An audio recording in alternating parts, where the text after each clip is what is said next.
One of the more difficult aspects of dealing with diabetes is the fact that you'll be making a serious switch in your diet in order to cut out any excess sugar. This can be especially difficult if you regularly consumed sodas, sweets, and other items high in sugar or carbs. One option that comes to mind as a solution is artificial sweeteners, things that taste sweet without actually being sugar.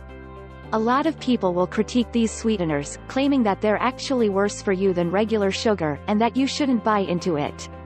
This may be the case for non-diabetic people, but for diabetics, they're actually a sound alternative. As a diabetic, you will already have blood sugar levels that are far too high, and taking in any extra unnecessary sugar can lead to a variety of health complications. Realistically, many diabetes experts have found artificial sweeteners to be perfectly safe for diabetics. These will be particularly useful for people who crave some kind of sweet-tasting treats, but don't want to put themselves at any kind of risk, understandably so. There are plenty of these sweeteners available at almost any grocery store and even available online through websites such as Amazon. You can also find these at tables at many restaurants. Many people use these sweeteners for their coffee, especially if they used to put sugar in their coffee before.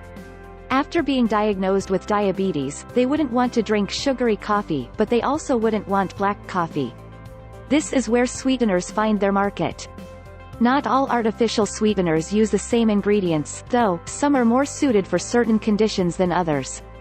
For example, some sweeteners, such as aspartame, aren't heat stable, and shouldn't really be used as substitutes in things like cooking or baking. On the other hand, sweeteners like saccharin are recommended for these kinds of activities, as they're actually heat safe.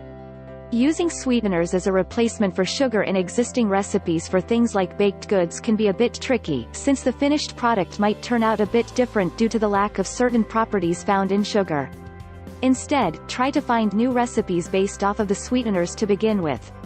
This will ensure a proper taste and consistency, whereas just substituting the sugar in sugar-based recipes may lead to off colors, textures, and tastes.